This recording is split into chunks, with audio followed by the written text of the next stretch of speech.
Welcome back to the Maine Celtics podcast. Brendan Glasheen and John Scheinman, your broadcast team for Maine Celtics basketball. This week, not only do you get to talk with us or listen to us, our guest is Ron Harper Jr. in his third NBA G League season. Ron is in his third year, first with the Maine Celtics. We talked to Ron Harper Jr. about his journey so far in Maine and his thoughts so far on this year's team as the Maine Celtics head home for the first time this year. They are 1-1, John Scheinman, through their first two games. So as we join the people, we have games to sink our teeth into. They're scoring a lot of points. They're taking threes and making threes. No shock when we see the Celtic green. The assist rate is high.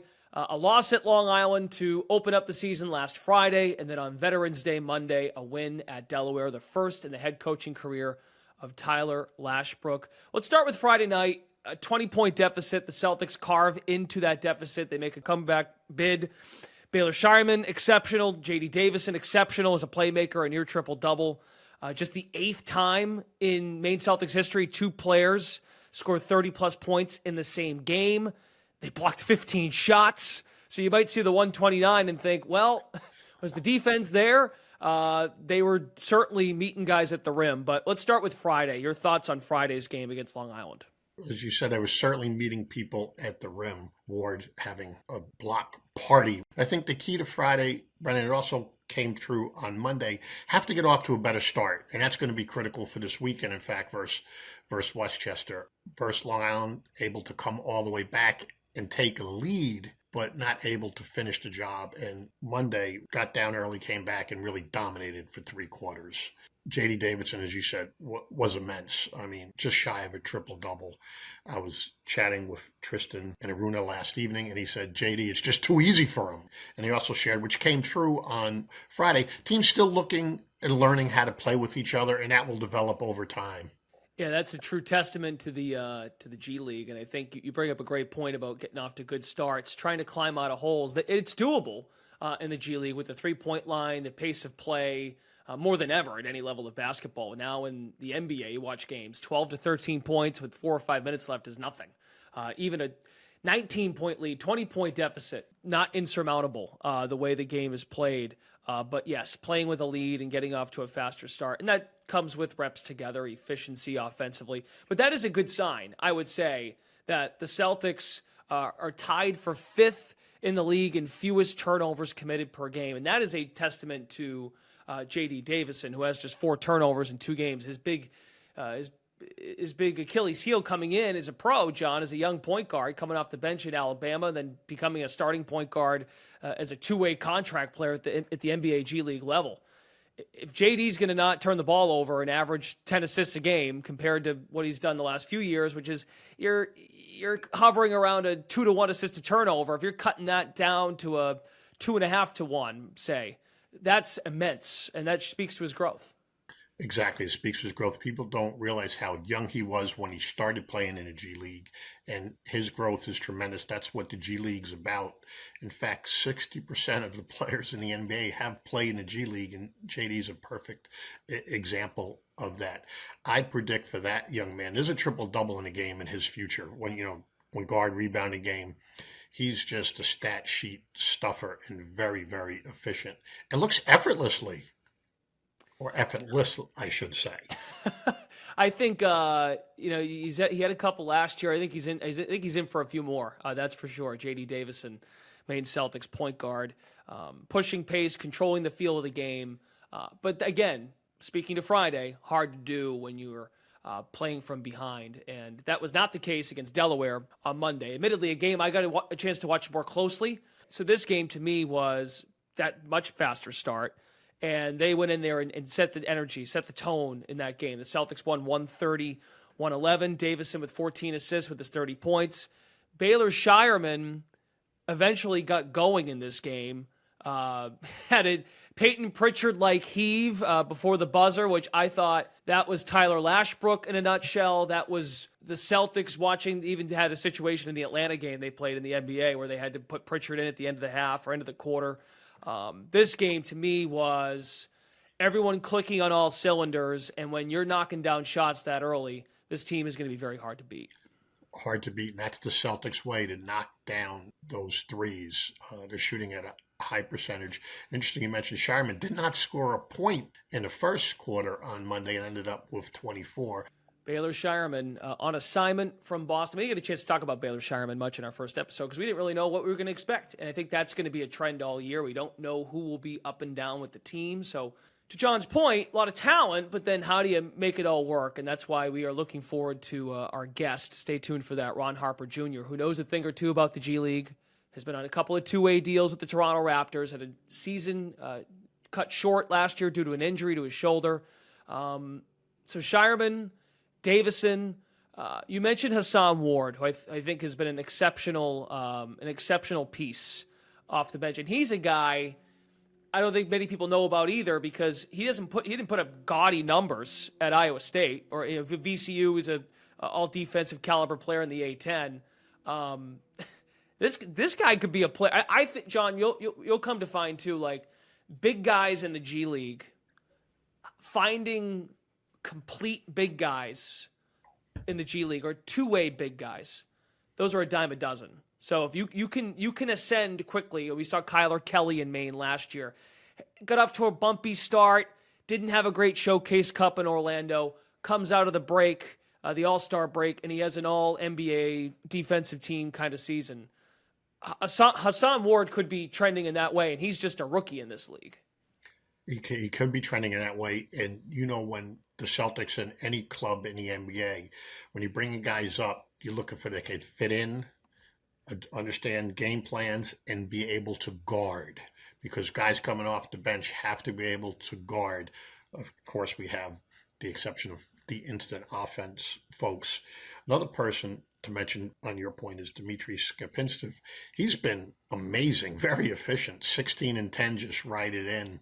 Very dominant around the basket, and he could have a bright future in the NBA as well as a potential two-way player down the road. Stay tuned for our weekend preview as well. The Celtics open up the home slate against the Westchester Knicks, G League affiliate of the New York Knicks, Friday and Sunday. On paper, again, it speaks to when watching the broadcast these first couple weekends. We're going to have our chance to be together on the air this week. The new G League promo commercial that 60% of the NBA is made up of G League guys. And I think we're going to see these two games this weekend and think, okay, that makes some sense because there's a lot of guys in that New York Knicks roster, the Westchester Knicks roster, that are former NBA guys, will probably be in the NBA again, if we're being honest. And on paper, some fascinating matchups to pick apart. We will do that later in the show, but first, here comes our guest, Ron Harper Jr., shooting the ball very well, coming off an injury, had the shoulder injury, a torn labrum, got injured last December, so he's coming up on a year since the injury, was on a two-way with the Raptors. They knocked the two-way off because he was out for the year. There was no sense in keeping it for their sake, for the organization. He's a career 33% three-point shooter. He's 9 for his first 18 in Celtics green. We go all the way back to college with Ron. We discussed his time at Rutgers, his experience with the Summer League Celtics in Las Vegas, and his preparation. So here is Ron Harper Jr. Welcome back, Maine Celtics podcast, joined by our first player guest of the season, Ron Harper Jr., third year in the G League, first with the Maine Celtics. Ron, it's great to talk to you. Hope all is well with you. How are things going so far? It's going great, man. Enjoying my first month in Maine and, just looking forward to keep getting myself involved in the community with the team, all that kind of stuff, man. Fantastic. I mean, you look healthy. Team's 1-1. We'll get to your play on the court we'll get to your play on the court as we progress through this interview. Want to go back in time a bit, though, and let folks learn about you. Because, again, last year your season was cut short due to injury. You had a pretty good run with the Raptors organization at 905, 2 years with the Raptors G League affiliate. Let's go back to your time at Rutgers. You joined the program in 2018. A program that was reeling a bit, but you were part of winning that got them back on track, getting to the tournament to break some droughts. They had a tournament drought since 91. They hadn't been nationally ranked since 1978, which that is unbelievable. When you think back of what imprint you left at Rutgers, what do you remember most? Just going to a tough situation and making the best out of it. I remember when I was getting recruited in high school and stuff, and it was like I didn't really have that many Power Five Division One offers, and really I only had really two when it was time for me to decide. And it was like Nebraska or Rutgers, and it was kind of like what I wanted to be remembered as. And I was always like this under the radar kid in high school, so I felt like it was a perfect connection for me to go to Coach Peichel and Rutgers, guys like them, guys that have figured it out, guys that have gone to programs and turned it around, and it just made sense for me, man. I went there, and I left the place a whole lot better than what I found. So that's what I'm really happy about. And you're from Paterson, New Jersey, so the local connection makes a lot of sense. After your senior season at Rutgers, you were awarded one of the most unique awards in college hoops, the Haggerty Award. It goes to the top player in the New York metropolitan area. Again, as someone who grew up in Paterson, someone who grew up in the area, how important to you was that honor? It was amazing, man. Just seeing the guys that I kind of grew up around win the award too, like guys like Miles Powell. It just made it even more like it just made it a full circle. Just growing up in New Jersey, like you said, from Paterson, New Jersey, the Haggerty Award was given to the best player in the tri-state. It's just a tremendous honor to have gotten that award. And I remember the day perfectly. I was going through pre-draft, and I had to go to the award show and make a speech. But those are the kind of memories that you live for. I put in a lot of work with my teammates, with my coaching staff at Rutgers, and I ended up getting me that award. So just really grateful. It's awesome. It probably calmed maybe some of your nerves too, going through the process, and probably reminds you those milestones or checkpoints in your life, your career that you look back on and think, okay, I belong. This is where I'm supposed to be. I first met you at Media Day a few weeks ago, we discussed your dad, your influence to your dad, Ron Harper, 5-time NBA champion. I'm just guessing he's one of your guys that you've idolized, but who are some other influences across your basketball career? A lot of people, man. Just being around the game for a long time, being around my father, I've got to make a lot of beautiful like friendships and that so forth. But another person I look up to when it comes to basketball is definitely my mother. My mom and my dad actually met through basketball, and he took a very hands-off approach to it when it came to teaching me and my brother the game because he trusted me and he trusted my mother the most. So, to this day, she's really gotten us to this point, me and my brother and my family when it comes to basketball. And she's kind of been a rock that we can always lean on. And, whenever we go to dad with questions and we need advice, he'll tell us his piece and he'll tell us at the end, nobody else is better, more equipped to answer the question than your mom. So you should ask her. So that's definitely one of the people that's helped me. That's awesome. And you mentioned your brother. Dylan is at Rutgers now as a freshman. That must be pretty cool to see the family continue that legacy at Rutgers. A team that has expectations. I was just looking at the preseason poll. Rutgers it's a loaded Big Ten now, of course, with realignment. Picked 7th in the preseason poll. How does Dylan fit? I mean, I'm reading here that Dylan could be the best point guard in the country. Mm-hmm. Fair to say? Yeah, I'm biased, so I'm gonna pick my boy every day of the week over every player in the country. So I got him being the best player in college basketball. But like you said, with the realignment and everything, the Big Ten is loaded. A lot of good teams in the conference. And, they got Rutgers finishing 7th in the preseason poll. And, it's funny because I remember when all that, like, stuff comes out, Yeah. like preseason poll, I saw somebody had them finishing 2nd, somebody had them finishing 7th, somebody had them finishing 14th, 13th, everywhere. And I remember Dylan called me. He was like, was it like this when you were at school? He was like, I don't know. He was like, I feel like they kind of picked us a little low, kind of disrespected us. And I'm like, hey, man, welcome to Rutgers. You're going to have to go out there every day and prove it. Y'all got 2 5-stars and they still got you finished at 7, so you just got to go out there and prove it. That's what kind of program Rutgers is. Look, man, at the end of the day, too, you know this by now, being a pro for a few years, those rankings are for people like us. It's just for us to chit-chat about. You go out and play the games, right? And that's they're harder than ever now, too, with the portal and trying to make sense of how pieces fit and whatnot. So I get it as a player, but there is something to be said about you can use those to channel motivation, especially for coaches, for programs, and for players too, I would imagine. And you just kind of spoke to that. So I'm curious. I looked at his his listing on the Rutgers Scarlet Knights website. He's 6'6". You're listed at 6'4". Is that fair? That's crazy. He's a little taller than me. He has like half an inch over me, but he's not no 2 inches over me. That's crazy. See, okay, this is building towards what I'm getting at. So who wins a game of one-on-one? If there were 10 head-to-head one-on-one games, Dylan versus Ron Jr., who wins the most? Unfortunately, I still got him. Yeah. He said yeah he gets mad and competitive, but yeah, I still get him down there. Where So a little bit. where is he vulnerable? Where do you have the edge? Oh, strength wise, he always complains that I put him in the post and stuff, but we're like 15 pounds away from each other, so I can't deal with that excuse anymore. Okay, love it, love it. Good family competition.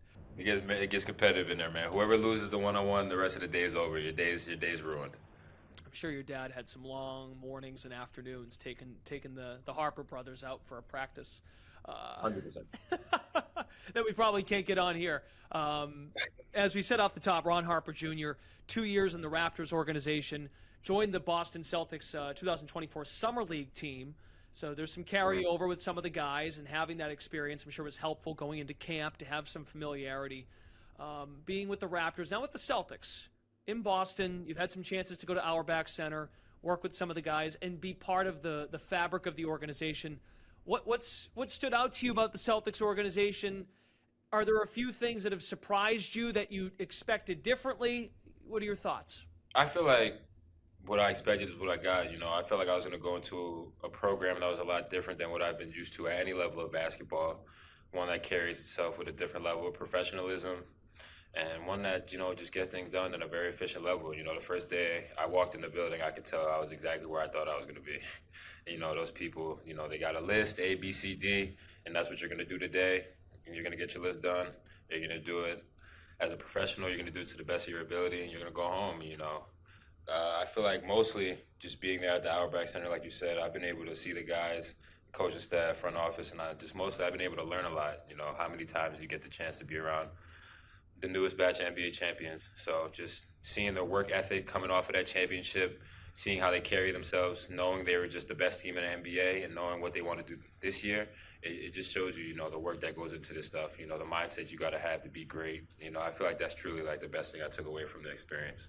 I would imagine, too, there's excitement in your shoes as a wing, and seeing how wings have ascended. Of course, the two front-running guys, namely Jason Tatum and Jaylen Brown, that there's a fit, and seeing the amount of wings now that are in Maine. We'll get to the Maine specifics in a moment, but I'm sure that would excite a player to see the success they've had in that system. It's only been 2 games. You're shooting the three. You've only taken 1 shot inside the arc in 2 games. 19 shots overall, 18 threes. You're knocking them down. You're 9 of your first 18 from 3. That percentage separates from what your career is. And again, I realize it's 2 games, so a lot to unfold. But a lot of chatter in Boston about how Joe Mazzulla runs his offense. They call it Mazzulla ball, and Tyler Lashbrook being an assistant with the Celtics, he's carried some of that into Maine. How has the system? It's 2 games. I know there's not a lot to work with, but how are you feeling about how you fit into what the schemes are? Man, it translates. It's the same stuff I've been doing since I was at Summer League, so it's been a lot of carryover. Nothing's really been too different. I think we just wanted to drive and kick, find each other, shoot a lot of threes. Just like you said, they call it Missoula ball. Lash brought it down here with us with Maine. So we got Lashbrook ball now, baby. So we just gonna get up and down the court. I call it drive and kick simulation. That's how we play. We just get into the lane and we find each other, fire up a bunch of threes. And, we got a good team. Guys that can really space the floor, guys that can put a lot of pressure on the rim, guys like Baylor and JD. And then, they kind of make our life easy, and then we make their lives easy, vice versa. So, yeah. You're cerebral, though, too. I mean, watching you on Monday in the Delaware game, JD's bringing the ball up the floor, and JD will find you. If you're in the right spots and you're moving, and I noticed a few times coming up to set high ball screens, Kapintsev was out there, too, setting screens. If you're moving and staying in rhythm of the game off the ball, what's it been like with JD? And, of course, JD's been a part of the fabric with Boston now for a couple of years, so he's got a real understanding. He's an extension of that staff and what they're looking to do. How has JD been as a point guard for you? he's been great. What's he averaging? Like 11 and a half, 12 and a half assists. So he's More, getting, 14 through 2 games. see, like I was even wrong there. 14. It's just he gets in the lane and he finds dudes. When they stop helping, he starts scoring. And then when they start open, he starts passing. So, I feel like JD has a great balance on the ball. I feel like as a point guard, he keeps us at a level head as a group. And, just the way he kind of controls the pace of the game and the flow of the game, it's easier for us to be able to play the game within our abilities. So I mentioned the shooting. You're 9 of your first 18 from 3. Mm-hmm. Take us through your shooting routine, and then what's a signal or a key for you? Is it pregame? Is if you knock down the first one? When do you know Ron Harper Jr.'s feeling it, locked in, and you've got the shooting stroke down on any given night? Yeah, if I'm hitting the first one, it's definitely going to be a good day. That first three, it changes the tempo of the game. But I think the first 2 games, I think I made my first one. Yeah, I made my first one in both games, and I ended up shooting the ball pretty well. So if I hit that first one, it's going to be a good day. But just like shoot around and leading up to the game, how I prepare is just get a lot of shots up, make sure my mechanics are right, make sure, I'm doing the right technique, make sure I'm not veering off from anything I do regularly, and just go out there and play free, man. I shoot a bunch of shots every day, hundreds of shots every day. So when I go out there and I get the chance to shoot, 5 to 12 threes a game in 48 minutes, I'm going to go out there and I'm going to make the best of my opportunity for sure. Is there anything in particular, though, about the shot? Is it your feet? Is it where your hands are off the catch? I'm curious because I think it's easy just for someone like myself, just to look at the percentage and go, wow, he's shooting the ball great. But is there something where you're like, if I got that right, I'm going to be in a good spot? I feel like it's about, for me, playing a lot off the ball, it's about reading the defense, where your defender is, and just trying to find that window to where the ball handler can find you. So, like, if I'm in the corner and JD's driving on the opposite wing, and my defender's pulling in, I got to find that space in that window to where I can find it. And, once I see that ball in the air and it's on the way to me, just got to make sure, catch it right, 1-2, left, right, just go up into that shot and, let it fly. Yeah, he's mastered a lot of. I saw the alley-oop with Skipinsev is going to be a go-to play. Even some of those hook passes, I see Tatum do it in Boston. Derek White does a good job with it. Holiday too, being ready to snipe in the corner pocket as well. I think Drew's really good at making those passes too. In practice, he's been hitting me in that corner. Just off that quick pass. Yeah, I think it's fascinating to watch the way the league has changed, and some people go back and forth about the 3 ball, but former coaches in Maine have said this, even the coaches that have come through Boston, it's about the quality of the 3. I think folks get obsessed with the number of attempts, but if you're getting a great shot each time down the floor, it doesn't matter if you're taking 50, if you're taking 35. The quality of the shot, and so far, I think fair to say, if you're shooting the 3 at 50%, you're getting some pretty good looks to this point in the year. We'll get you out on this. I think we talked about this a little bit at Media Day a few weeks ago, but and we've kind of hinted at this, talking about some of the guys. A lot of hype and talent on this team, but with the nature of the G League, it won't be the same roster every night. To your point, you've worked with Drew in Summer League, in training camp. We haven't seen Drew Peterson play yet with the Maine Celtics, but you've had Baylor Shireman for a couple of games. Who's to say we don't see Jordan Walsh? Who knows? Jordan's getting great rotation minutes in Boston right now. With guys going up and down, what are you doing personally to stay ready any given night, what you're asked to be doing? Just, keep my preparation the same. It's funny because, like, playing with all these guys, like Baylor's with us right now, and JD, and like you said, with Drew down here, I'm not going to be asked to do a lot of stuff on the ball, and I'm cool with that. But like you said, how do I keep myself prepared for the day when they're all going to be in Boston and I'm going to have to do a little bit more on the ball? I'm just got to keep my preparation, just make sure I'm knowing the plays, knowing where to be, and, just keep playing basketball. I've been playing basketball a long time, so I'm pretty confident in whatever position, situation you throw me in, that, especially with this team, that I can succeed for sure. And Ron is coming back from a shoulder injury last year. We just chatted before we got started here. Shoulders feeling good? Shoulders feeling great, man. Brand new. You bring some energy to this team, like Jay Scrubb. You guys being in the league for a couple years, I find you both very similar in terms of position, but you're bringing some spunk here, and it's fitting in well. Ron Harper Jr., our first player guest. You should be honored, but it also speaks to your character. And we look forward to seeing more this weekend against Westchester. That's a good Westchester team you guys are playing this weekend. Yeah, it's going to be a great home opener. Looking forward to seeing the fans. Let's pack the expo. Have a good weekend. Okay, Ron, thanks a lot for doing this, and we'll talk to you again soon. Sir, appreciate you having me.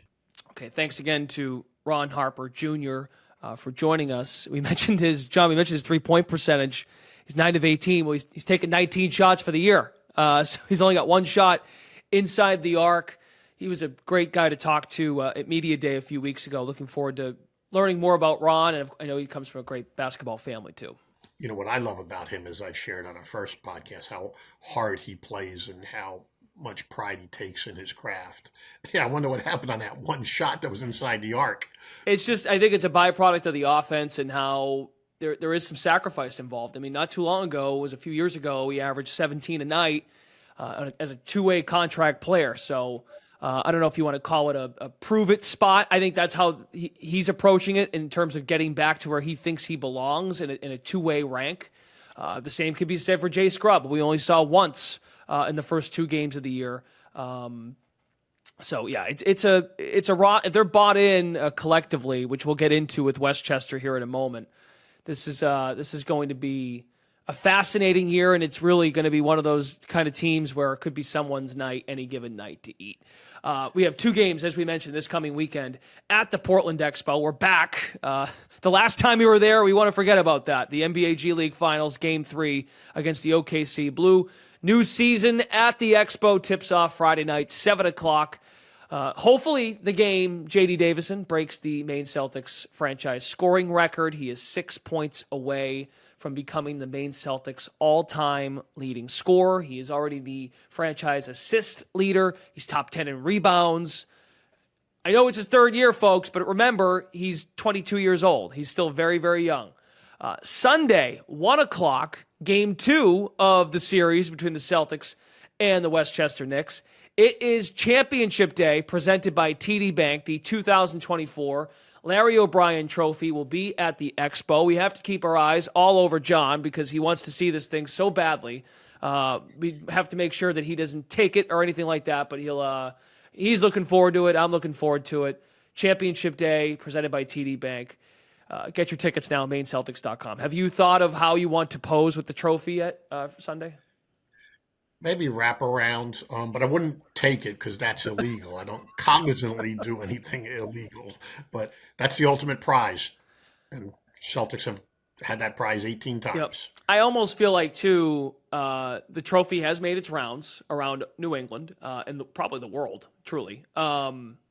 This is probably the last time that I think folks get to reminisce on last year. That's just my take. I could be wrong. I mean, I'm not saying, hey, we love those banners, we love those championships, but I think the team in Boston, at the very least, they are on to they're trying to capture another one, and I think there's that sour taste in the mouths of guys like JD Davison, Drew Peterson, even Jordan Shackle, who wasn't there for the playoff run but was on the team last year. Don Carey, returning players. And even some of the new guys that are looking to prove it. And when you win games in the G League, when you win games and you impact winning, you're on to bigger and better things. So I think it's going to be a fun day. And these guys are looking forward to racking up some victories at home. So the Westchester Knicks, though, John, are no pushover. This is a good team. It's a talented team. And we're probably going to say that about every team, every year, every game, every week when we do this podcast. Westchester has talent all over the place. Hard not to start with TJ Warren, who's been in the NBA for 9 years. He's started 2/3 of the games he's played in. Played most notably with the Pacers in 1920 in the bubble. He averaged 20 a night. Moses Brown is an NBA caliber center. That's fascinating in terms of watching Brown against Dimitrios Kapintsev. That's enticing. Chuma Okeke in Orlando, former first-round pick.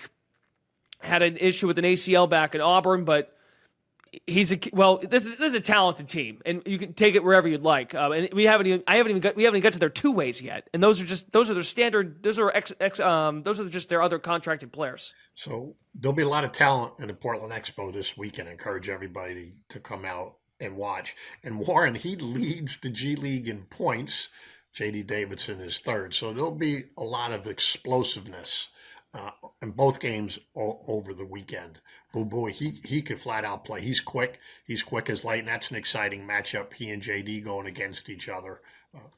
Knicks very deep, as are the Celtics. And to your point, the G League, the evolution of the G League and the quality of the play It's remarkable. It's great for the game. It's exactly what the NBA envisioned of the G League when they made the partnership. Yeah, I think too. So the Knicks did.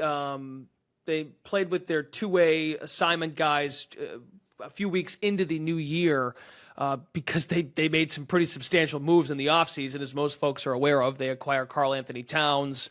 They also go out and get Mikal Bridges. They added OG Anunoby last year midseason, so they've toyed with the roster to mix and match it for Jalen Brunson, Thibodeau, Hart. Those are some of their core guys that I know folks have been calling them the Villanova Knicks. I don't think they have a Villanova guy on the G League team. I don't believe so either. And they broke it up a little bit by sending DiVincenzo to Minnesota for Karl Anthony Towns. Right. But they are, yes, they call them the Nova Knicks. And I think I only bring that up because I think there's opportunity here for this particular G League team of guys that have been in the NBA. It's very similar to the Celtics, very similar. Jay Scrubb being a notable example. Skapintsev has had some run in the preseason with other NBA teams. Scrubb had run a few years ago playing with the Clippers. Jordan Shackle during that weird hardship contract transition year with the pandemic a few years ago. He got 6 or 7 games. So now, of course, Warren playing 385 is a lot different than that. I realize that. And then also a KK 189 in 4 years in Orlando. Very different circumstances. Jacob Toppin is back as a two-way guy for the Westchester Knicks. Boo Buie is the point guard out of Northwestern, which I think that Northwestern program has been exceptional. So I'm looking forward to watching Boo Buie play. That might be the difference maker in the series in terms of you got a rookie in Boo Buie. JD Davison knows this league. This is year 3, and we've harped on this, and we watched this in Boston. I tell this to folks all the time. Sam Hauser, he doesn't get to the NBA if he's not getting it done on defense. And I think JD continues to ascend on the defensive end of the floor. We marvel over his triple-double offensive numbers, rightfully so. I get that. But JD Davison, I think, is going to have an opportunity here to lock in on both ends of the floor. What matchups excite you specifically? Well, obviously, the one you mentioned, Boo Buie and JD Davidson. The big guys, Skapintsev going against his former team, is very looking forward to that matchup. And as you mentioned earlier, big guys that can play have a high ceiling or quick opportunity to get to the NBA. So that's another exciting matchup. The ability for the Celtics to score, they're going to be able to score. It's just a matter of the team that gets stops. That's going to be the key for the weekends. Both clubs still looking to find each other. I believe the team that gets stops, and you mentioned that's what the NBA coaches are looking for, guys to understand defense.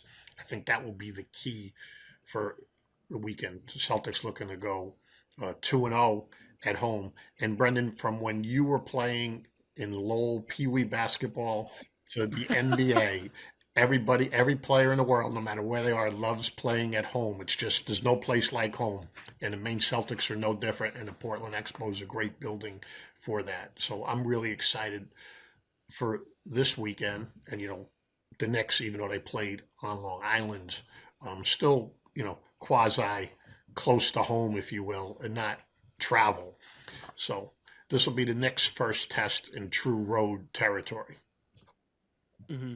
Yeah, not to mention the Celtics, they didn't have a series to open the year. They had to go to Long Island, then go to Delaware. So broken up weekend. That's the nature of the G League, nature of the travel, and that's the schedule. Yeah, it's going to be fun. I think, and you're right about, it's good to bring up the bigs because Westchester in their first 2 games, 62 rebounds per game, 62.